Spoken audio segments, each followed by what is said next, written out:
Hi, everybody. Welcome back to the Get Healthy Tampa Bay podcast. I'm your host, Dr. Kerry Reller, and today we have a special guest, Dr. Bonnie Koo. Welcome to the podcast. Hi, thanks so much for having me here. I'm excited because I know you're a seasoned podcaster as well, and I think maybe you can share tips, but tell us a little bit about who you are and what you do. Sure. So, my name is Bonnie Koo. I am a physician like you, and I'm a dermatologist by training, which was technically my second career. And then I guess you could say my current slash third career, because there might be a fourth, who knows. I do personal finance and life coaching for female physicians. So, how did you get into that from medical doctor to life and money coach? How did that transpire? Yeah, so definitely was not something I was thinking about. I think for a lot of us, entrepreneurship kind of finds us, or we just had this desire to do something more. I was just educating myself about money because, like pretty much everyone, I didn't really know that much. And then I was just sharing what I was learning with my fellow colleagues. And that's like the short story. And then I just got started. I was getting asked to speak, and then I started a blog, and then things just kind of happened organically. And then at some point, I did decide to start a business and do this like legit. Yeah, after you're like consulting and answering so many questions, you realize, hey, something can actually come of this, right? Yeah, using Yeah, those, yeah, exactly. unique skills. And you also wrote a book, right? Is it called Defining Wealth for Women? Yes, that Yeah, was a few years okay. ago. A few years ago. Okay, cool. So why do you think so many women, specifically maybe high achieving ones, kind of struggle with like a mindset, money mindset? Well, I think everyone does, regardless of income. I think what's different when you're a high income earning woman is that you think you should know better because you are making a lot of money. But if you like step back for a second, it's like, why would making more money mean that you know anything about money? It just means you have more to, you could say, play with, more to spend, more to waste. Yeah. It feels higher stakes. So I think that's what's different. And I think because of that, we had this thinking like, well, I'm making good money. I should know what to do with it. But again, it's like, why would you know? And then I think there's a lot of shame and discomfort around it because we don't know what to do with it, unless you were very lucky and had parents who were educated about money and educated you, but that's not common. Yeah, I mean, you see that with a lot of people like football players in the NFL and things like that. They come into all this money, they don't know what to do with it. And then in some not Poof. great circumstances, it's gone, Yeah. right? Lottery winners Yeah. too, right? Oh yeah, absolutely. Lotteries. Why do you think that is? That's a good question. Well, I think a lot of it is they just don't know what to do with it. And I think if you don't have a plan, all of a sudden you're like, well, I have tons of money and I could just spend it without realizing that it will run out if you don't grow it. So I think people tend to go on spending sprees. Like if someone gave me $1 million right now, I would definitely spend some of it on stuff that Mhm. maybe I wouldn't have spent money on.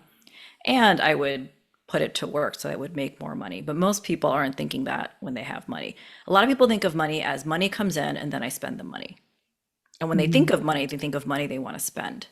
So, I mean, my podcast circles a lot about like health and wellness. And I think discussing money can cause a lot of anxiety and stress in people's lives.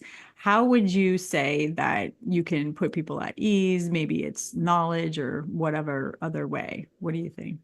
I think with money, there's like two pieces. One is the actual like learning, the information, the strategies, like the knowledge, kind of like you said. But the reason why, as you brought up, have anxiety and just like not so positive feelings, that doesn't have to do with money itself. That has to do with socialization, culture, religion, and just the general, and it's not even the US, it's like the whole world, just people's general discomfort talking about money. But if you really think about it, it doesn't make sense. And it's Yeah. super important. And you said health and wellness, like I can't think of, I think it's probably one of the top wellness topics because having money allows you to actually be healthier and be more well. Just to give you an example, I actually was talking about this in my coaching program because people kind of put money to the side here, but then there's health and there's wellness. It's like, I'm very grateful that I have the money to be able to, for example, have a concierge physician. I have one in Tampa. Mhm.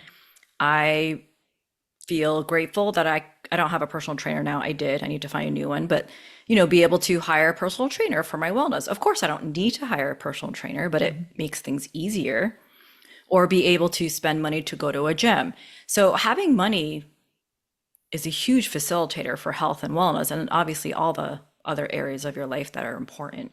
So everything comes back to money, and that's because money is the exchange of value to be able to live. Yeah, I mean, I feel like those are really key points. Like, I feel like the rising cost of groceries make people Hmm. limited to be able to afford healthy foods. Maybe they want to be eating organic foods, but they cannot afford them, or maybe they want to go shop at Whole Foods, or it's, not able to. There's a lot of different, I guess, concepts Yeah. around the food buying thing that could be limiting. I mean, it's so much cheaper to go to a fast food place than it is Oh. like I don't know. I like Fresh Kitchen a lot, so I'll say Fresh Kitchen, right? Because it has whole foods and healthy ingredients, and I try to encourage people to eat that way. So, if they don't have those resources, it's much more difficult to, do that. And then even like you said, the gym aspect and exercise, right? Not only do you have to build your time around that, right? And it might be more limited Hmm. if you're a person who's having to work more hours to make money, but having the financial means to join a gym, maybe bring equipment into your home, or even like in affording a personal trainer and things like that too. So those are super important things that can help our overall health and Oh, wellness. yeah. I mean, Yeah. I don't know if you used the video, but I just got this. This is a CGM. It's you Uh-huh. can't read. It says Aura because I have the Aura Ring, and again, Oura these Ring. are these wearable devices, and they're not inexpensive. But I am pre-diabetic, and I've had a CGM before, and it definitely gave me insight. And then I stopped wearing it, and I was like, kind of like, well, I don't see, I don't know what's going on. So I was like, okay, I need to get it. I need to start Yeah. using it again to keep my glucose in check for me. So again, that required me to spend $100 to get two of these Mhm. sensors. They each last 2 weeks. I already had the Oura Ring, but that's like a $500 or $400 investment. So of course I these are did not not know that was necessary. that expensive, actually. The Oura Yeah, I mean Ring. Wow. you can use your health HSA funds to pay for it, but again, these are obviously not necessary for health, but I think for me it definitely helps modify my behavior when I see the glucose. I think right Mhm. before this recording it said glucose spike detected. I'm like, damn Yeah, no, I've actually used the CGM for fun, really, and I learned a lot. Everybody's a little bit different in it. their Hmm. response to certain foods and activities. And I think it was very enlightening. And I have encouraged patients to, pursue that. Even when they're, like you said, pre-diabetes, some of them are able to afford that investment. And typically the freestyle ones that come in, they say you can get it for like 75 a month, get two for 2 weeks, and it's helpful. I didn't know Oura Ring had a CGM now too, but they're Well, definitely it's made by becoming more Dexcom. mainstream. Oh, it's a Dexcom one. Yeah, it's Okay. Stelo, Stelo, but Yeah, yeah, they've partnered, so the Aura app imports yeah. your data, and the Aura. I mean, I think the ring is fascinating. Everyone's like, "Oh, you're gonna stop wearing it after a few weeks after you get data," but no, I love it because it tracks your sleep, it tracks your stress levels, like it gets to know your body. And now with the glucose thing, I just got this 2 days ago, so I don't have a lot of data, but it like matches it with what they see in your vitals, and it basically like, oh, you didn't sleep well last night and your glucose was elevated, so Mhm. and you probably know as family medicine, if you don't sleep enough, it definitely affects your blood sugars, right? Things like that. So Mhm.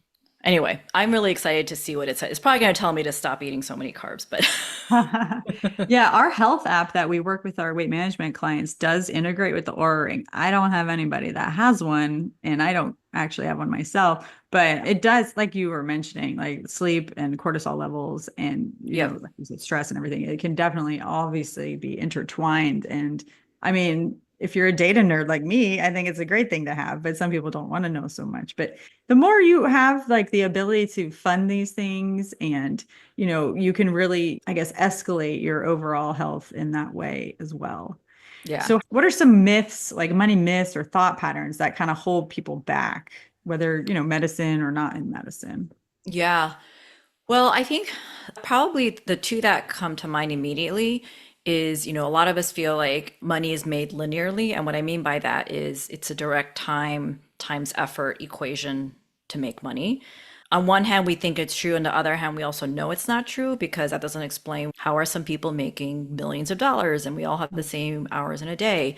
And Right. so that's a lot of that's conditioning from how we were brought up and honestly the school system also. If you think about it, like, and also people who think they're not educated, So whatever that means to them, whether they didn't finish high school or didn't finish college or maybe went to college but not an elite college, the amount of money you make and your ability to make money has nothing to do with your intelligence. And I think for professionals like us, that could land weird, but it really doesn't. It has nothing to do with your intelligence because that is not required. You just have to know how to make it.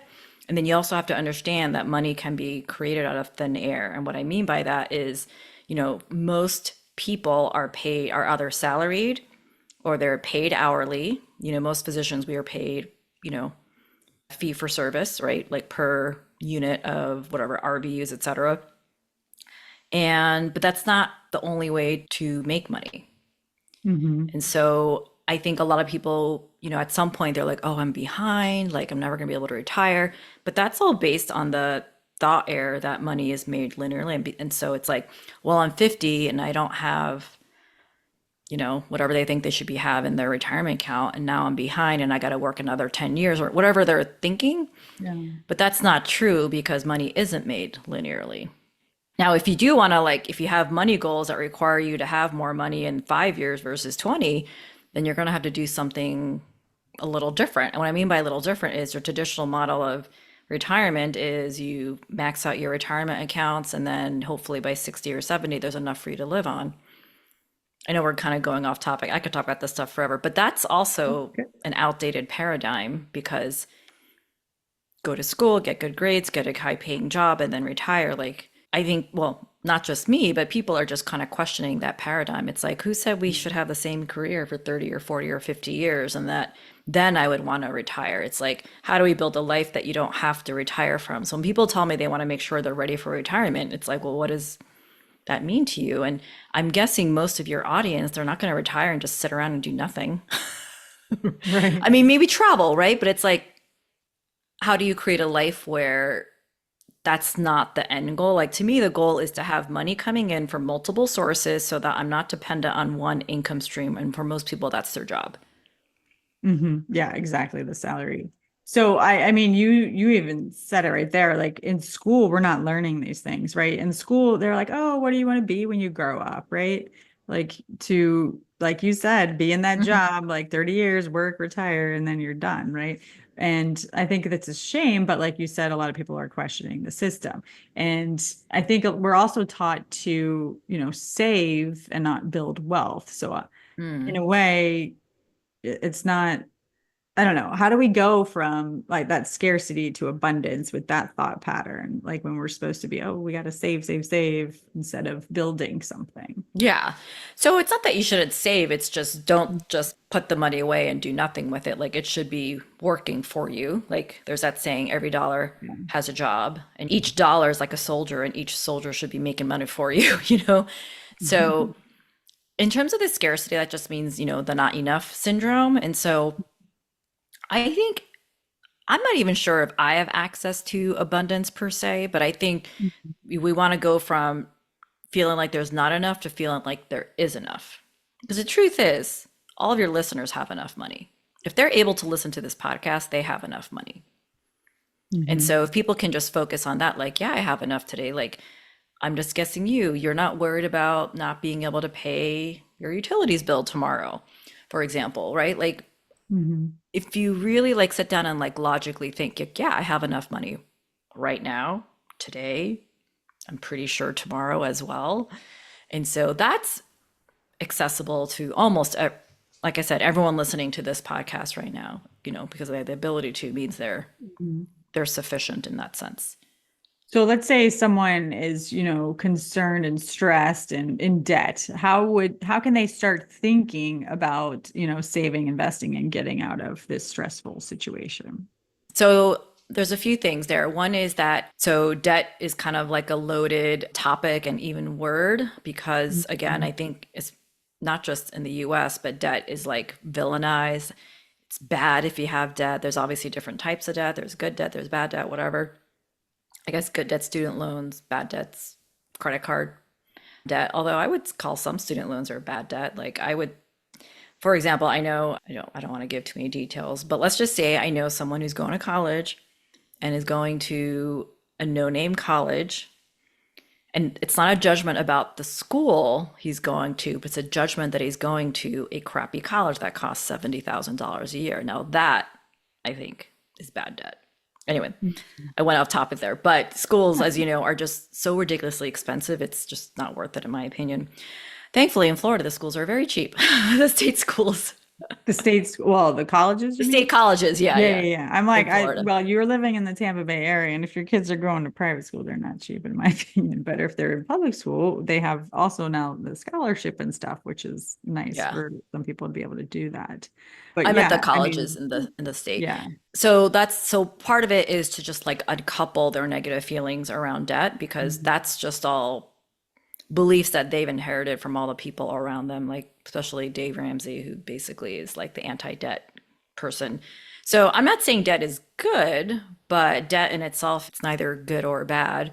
And so I think they have to, and also a lot of people place their sense of worth or value to how much money they make, how much debt they have, and how much money they have or not have. And so we need to uncouple that. Like just because someone has debt doesn't mean they're bad with money.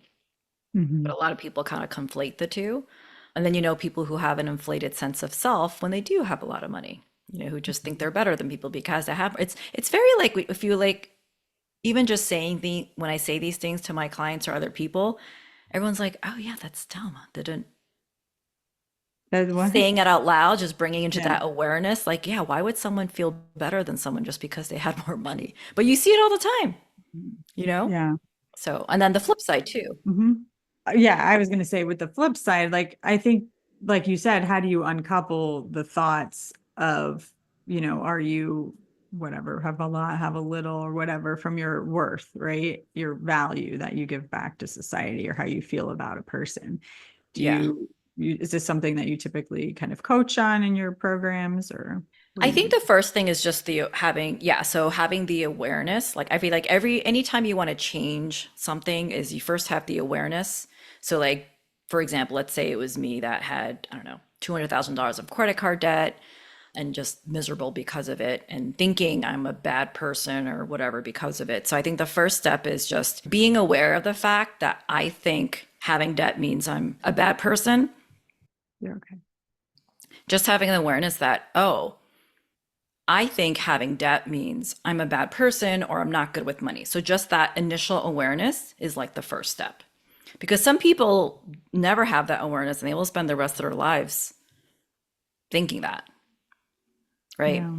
So that's step one is just the acknowledging of, and that in itself can be really powerful because then people are like, again, they're not like verbalizing out loud. And just to say it out loud, some people, including myself sometimes, you'll see how ridiculous it sounds when you say it out loud.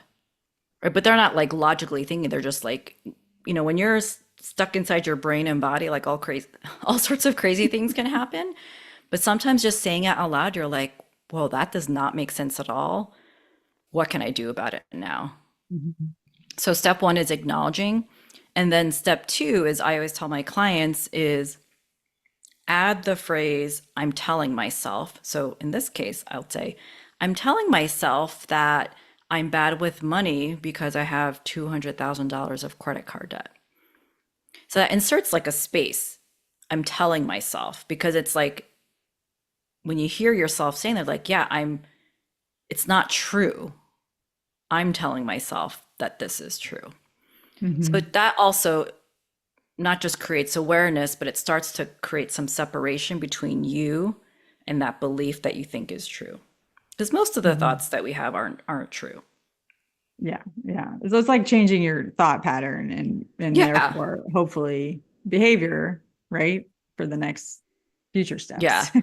Yeah. And then money, it is a topic that can be loaded. So depending on your upbringing, there can be, you could say traumatic experiences depending on how your family was with money, depending, we all know people who grew up with little means and are doing very well now, but they're still going to carry some of that heaviness with them. And so some people literally need money trauma therapy. They might not call it that, but it's basically, you know, therapy needed to work on experiences from childhood, which probably Mhm. include other things besides money. Money is like kind of a byproduct of lots of other things. So, Yeah, I mean, I guess in every aspect of life, there could be mini traumas and things like that as well. Yeah. Mhm. But interesting. So, why do you think that financial health is like a key part of overall well-being? I mean, we kind of touched on it, but what would you say? Yeah.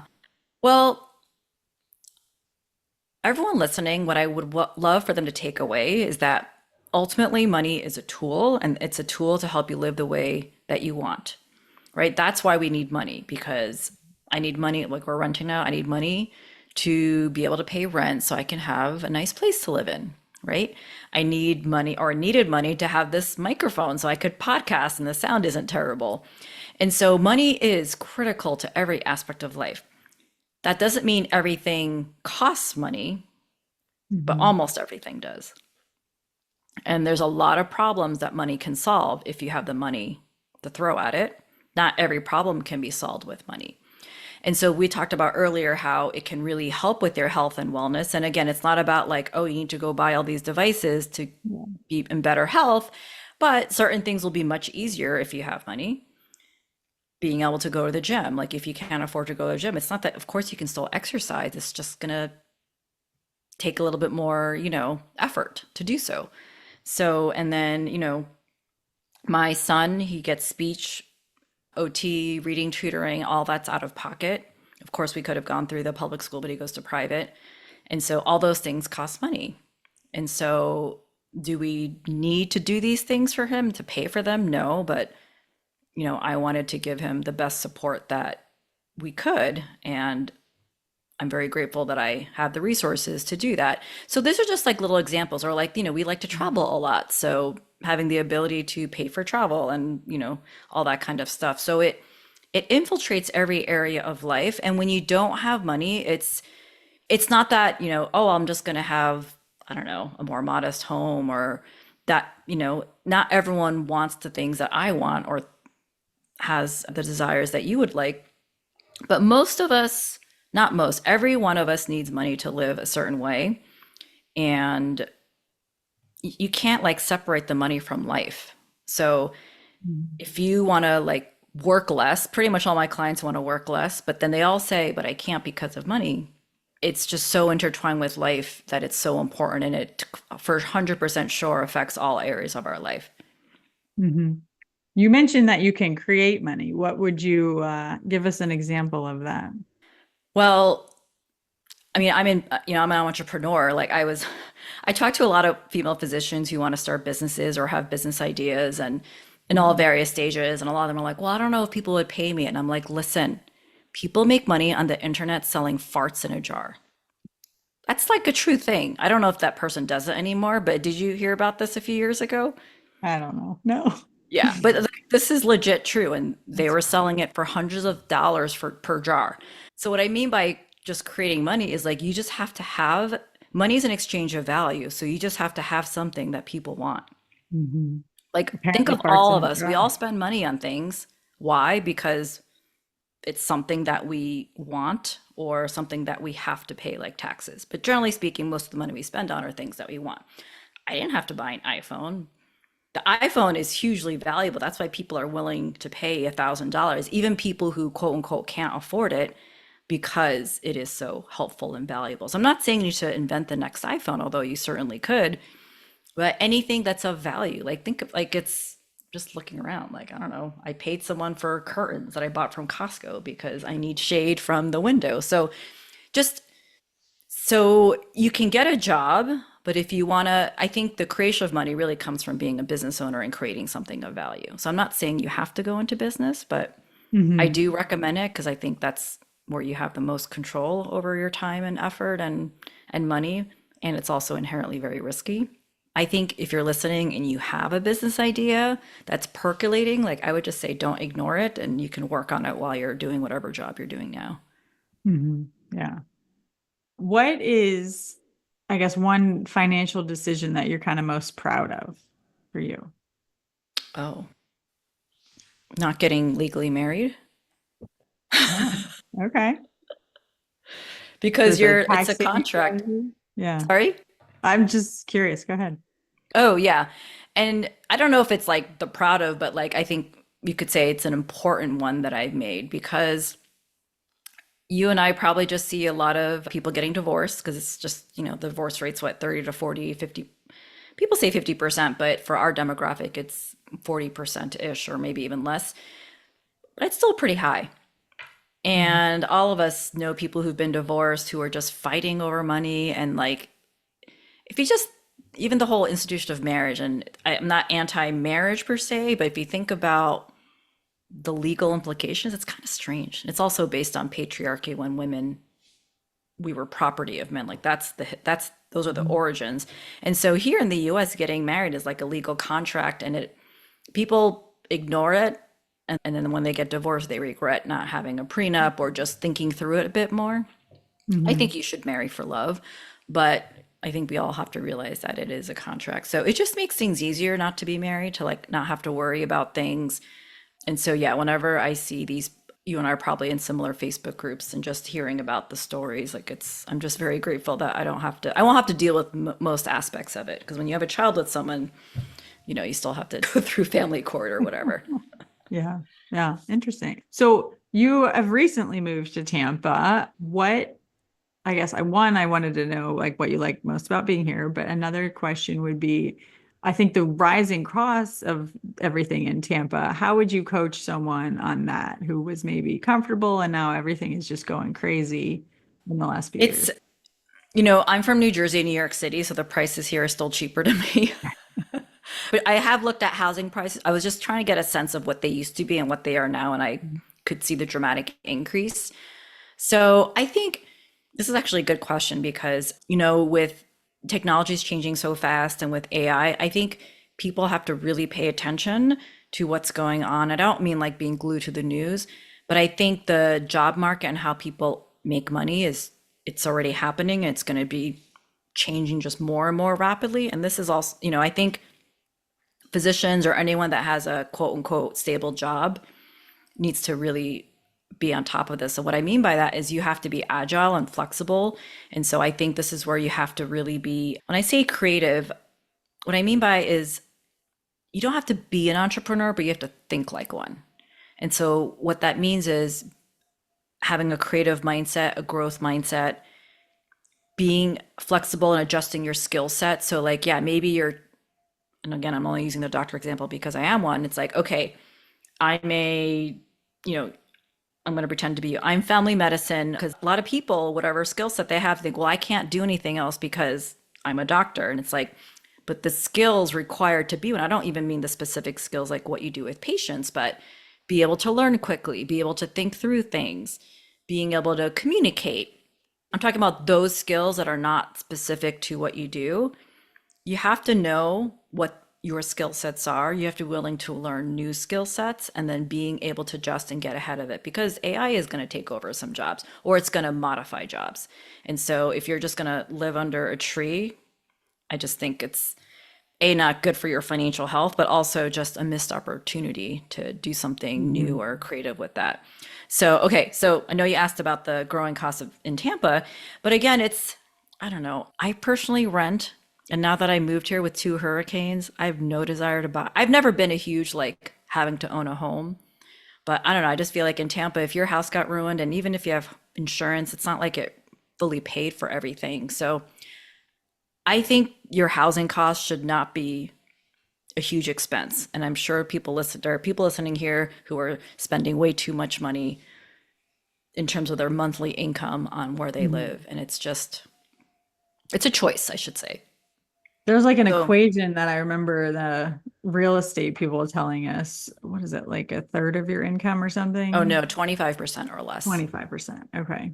Yeah. But Yeah. even less than that, if you could, like, Yeah. I don't know, everyone's different. Like, it's not one of my dreams or desires to have like this super nice home. Like, I do think about it, right? Because I live in a townhome right now, and we did that because I'm like, well, I don't really know where I'm going to settle in. So let's just rent and then figure it out. And I've been here for just under a year and I still don't know where I want to live. So I'm just probably going to re-sign the lease here.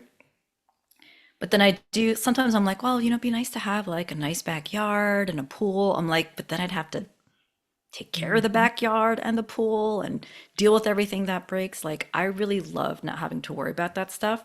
But on the flip side, I love traveling and paying for it. And so everyone's priority is different. And so part of me is like, if you really want to have that house and you're willing to do that despite the risk of living in the Tampa Bay area with the hurricanes, because certain areas are obviously more flood prone, then I think you just have to like be mindful of what you're spending on that compared to your total income and how else you want to live. And then also just reevaluate your finances. And it's like, am I making enough money? If not, how to figure out how to make more.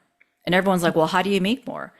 You figure it out by thinking about it and being creative. You don't do that by just sitting around hoping that you'll get a raise. You have to be proactive. Mm-hmm.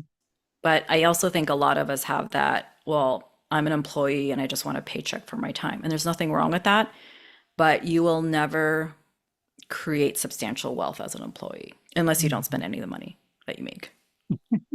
So there's just pros and cons, right? There's just different things. Mm-hmm. I recently read Rich Dad, Poor Dad. Have Hmm. you read Hmm. that or any Yeah. comments? Yeah, I think that's a great book to read. And I think anyone who's a teenager and above can read it. There's also, Mm-hmm. they made a board game for kids. It's for I older know. kids. Like, We've played it. oh I yeah, thought it cash was so flow. interesting. So we did buy it and I've played it with my 8 and 10-year-old and my husband, but the 5-year-old cannot play it yet. But it's fun and it gets them their juices flowing too, like whether, they want to start a circus, which is one example of like one of the things you can do, or a petting zoo and things like it's just, like you said, kind of have to be an entrepreneur to want to create wealth. It seems like, at least with this board game, but it is a fun game. Yeah.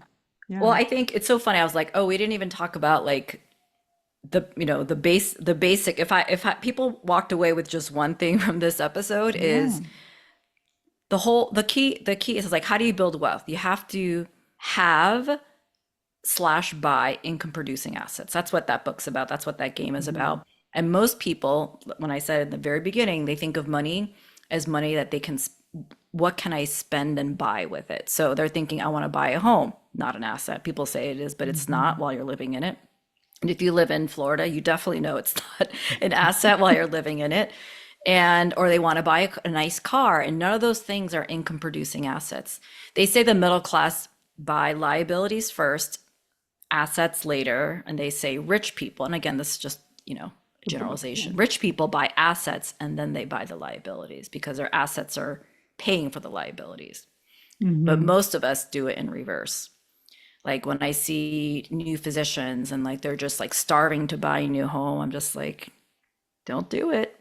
Also because most new physicians don't stay at their jobs very long anymore. Mm. So, but it's the American dream to buy a home. I never had that dream, thankfully, but I do spend money on other things that are probably just as expensive. So, What you give us an example of the assets that are income producing that someone should yeah. start with rather than thinking of buying a. So I don't, so retirement accounts, what I mean by that are like, your 401ks, your IRAs that are invested in the stock market. Those are technically assets, but you can't use them until later because you have Mhm. to wait for it to grow with compound interest. But they are technically assets, but they're not assets that pay you now. Right. Someone's explained to me investing, like investing is taking today's cash flow, so today's paycheck for tomorrow's cash flow. So the question is, how soon do you want tomorrow's cash flow? So the retirement accounts, that tomorrow is decades away, Yeah. right? So if you want the cash flow sooner, I mean, it's active real estate is probably the quickest turnaround and there Mm. is work involved. But you have to remember with all these assets I'm talking about, the money is not made linearly. So a lot of people are like, "Oh, I don't have time for real estate." And I'm like, but you have time to work 50 hours a week?"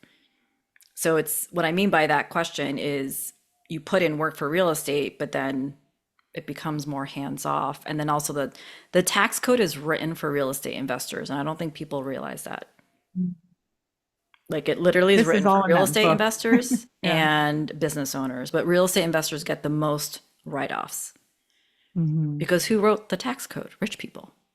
And depending who's president, they usually modify the tax code to reward real estate investors. So I don't know if you know this, but when in Trump's first term, he created 100% bonus depreciation. So I don't want to go into the nitty gritty, but when you buy a home, a rental property, you can write off depreciation, which is paper losses that aren't real losses, but the government lets you take a certain percentage every year.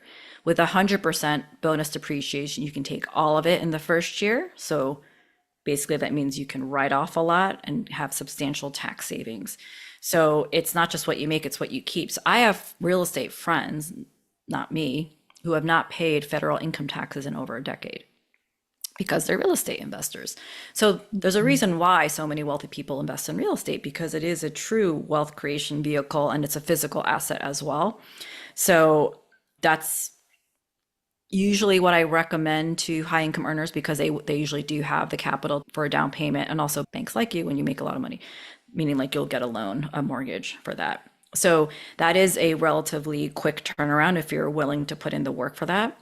There's passive real estate, less work, but then the returns are also less and Mhm. slower.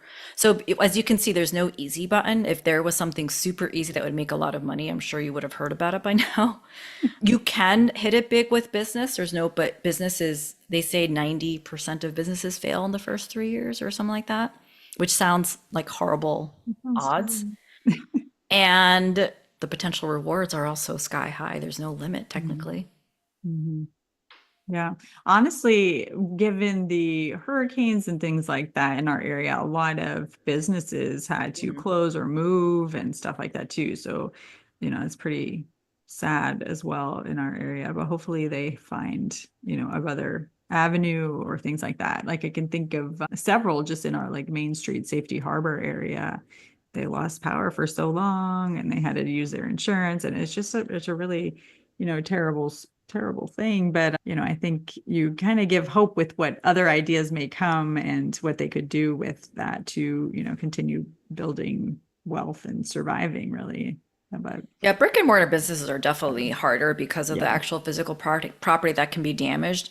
And, with COVID, a lot of the businesses, again, I talked about earlier, like being adaptable, the businesses that adapted and were flexible, they survived the pandemic. So let me just give you some Mhm. examples, right? Like, so a lot of restaurants went out of business, but the ones who adapted quickly to, really amping their takeout or delivery game, like I was in New Jersey at the time, or even a lot of physician practices had trouble, private practices, but not all did.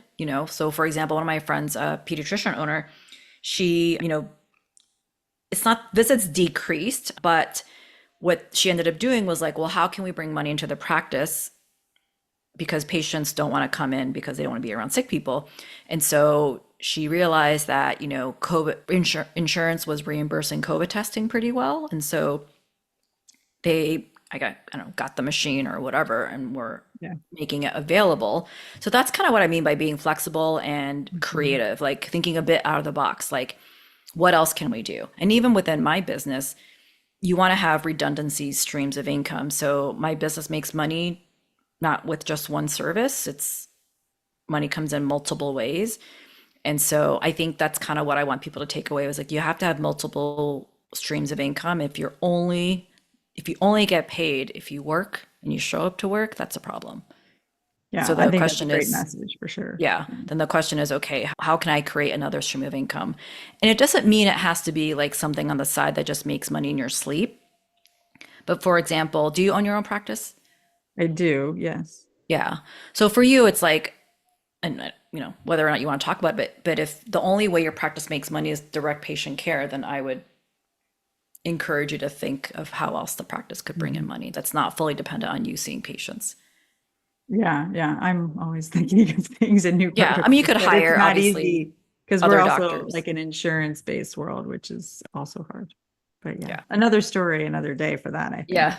But yeah, no, I mean, I think this is very educational, and I hope, I think people can get much out of this, but whether it's just the mindset and acknowledging things or getting creative in what they need to do and kind of helping relieve the stress and anxiety of money. And, it's not a dirty thing to talk about, but it is a difficult thing to talk about. And for some reason, society has made it that way. But Yeah. is there any last words or anything you'd like to share other than obviously I'm going to ask you where can people find you, but I think one of the most powerful things that we don't know we could do is ask ourselves questions. And so if you are in a very stressful money situation for whatever reason. So it's really easy to kind of go into a bit of a victim mode, like, why is this happening to me?